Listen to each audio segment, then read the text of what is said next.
All right. Here we go. My name's Derek Manns, and my company is Stagehand. Stagehand is a company that's really focused on, I would say, reinventing opportunities for live music, reimagining opportunities for live music. I'm here today with Bob Chartier. Welcome, Bob. Bob and I have known each other for a few years now.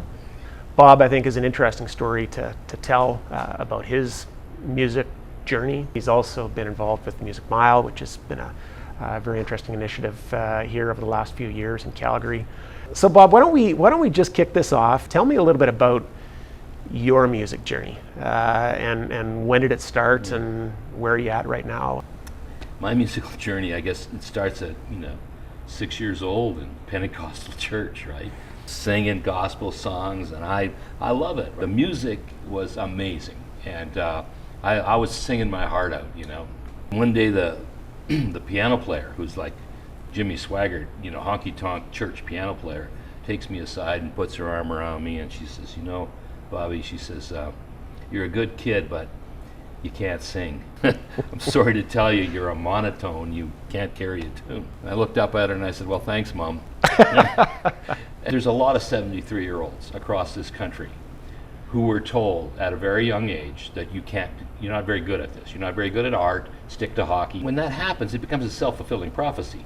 You spend the rest of your life seeing yourself as a non-singer. My journey started off wanting to sing and just in love with music, but convinced now that I can. It was I couldn't sing, I was horrible.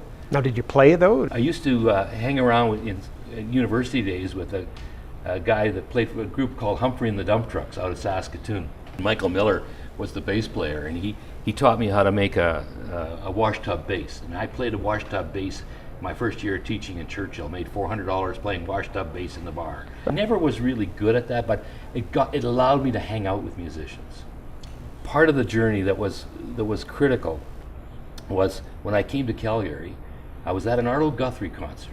The ticket, of course, when I get in there, I'm sitting beside the guy that sold it to me, really. He said, you're a musician? Oh, no. I said, but I like to hang out with them. He says, you need to come to camp. And I'm going, camp? Like, I haven't been to camp since I've been 12. No, he says, 150 adults come out 3 times a year for a weekend with their guitars and mandolins and sing. Well, I went to camp.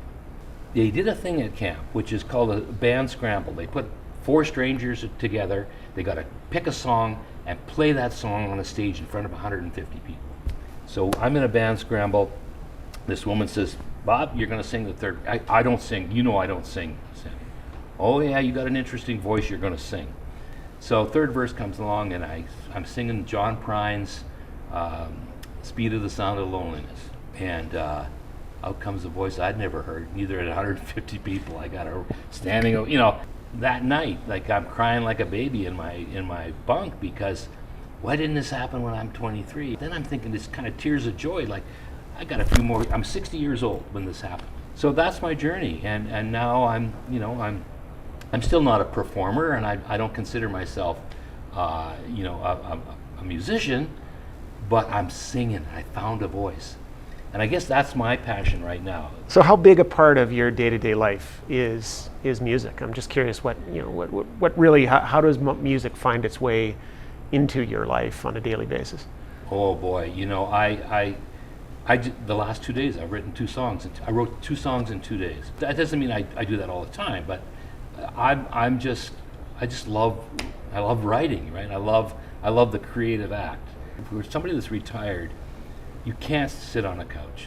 You can't just golf. I'm convinced that you have to find your art. A lot of people don't know this about me, but I also, I'm a potter. So I'm trying to find my way back into the pottery studio, and I love, getting that kiln up to 2,000 degrees by stoking it with wood. And the music, I practice my music, I sing, I write. I just, constantly doing that. So you've mentioned writing a few times. Yeah. So tell me a little bit more about that, or tell me about a song maybe that you've written that's maybe got some particular meaning for you. Well, one of the things, if you were in my house at 8 o'clock in the morning, you would see my wife and I sitting in 2 leather chairs, listening to the radio, listening to CBC or CKUA radio, right? We're kind of like old people yelling at the radio. Yeah. One morning on CBC is a documentary And it's a documentary about the death of the upright piano. Now, this mom of mine, the piano player, great story. She was, when her dad picked her up at the hospital with her mother after she was born, he had the truck, and he took the truck to a store, bought an upright piano, and my mom went home from the hospital with an upright piano. The piano was really a part of my life, the upright piano in the house. I know for a lot of people, you grew up with an upright piano. Yep. The documentary was saying that these days what's happening is that nobody wants them anymore. They're getting rid of them, they're downsizing, or nobody's playing it, and they can't get any money for them. They're trying to give them away. They can't afford to tune it. They can't even afford to move the things, right? So the poor old upright pianos are being hauled to the dump. Now, I was emotionally gripped by that. I can stand anything going to a dump, but a musical instrument going to the dump just ripped me. That afternoon, I started writing this song, and it's my favorite song that I've written. It's called Upright. The first verse is about my sister playing country songs, my mom. The second verse playing gospel songs. Third verse is about honky tonks and how there's hardly any more uprights in honky tonks. That's how I get steamed up, right? I listen to the radio and then maybe write a song. That's interesting. Yeah. So sort of almost capture a bit of history and something that means something to you and as well. And it's love. I'm 73. I'm not going to be writing love songs. I've been married for 52 years. I can't write a love song.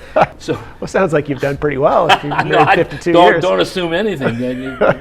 Talk to the other side. I just wrote a song about pottery called T-Bowl, about the potter bringing that T-Bowl out of a lump of clay. For me, every song is like a little novel. Like it's a story, and it's got meaning. I just don't write about fluff or what I think an audience might want to hear.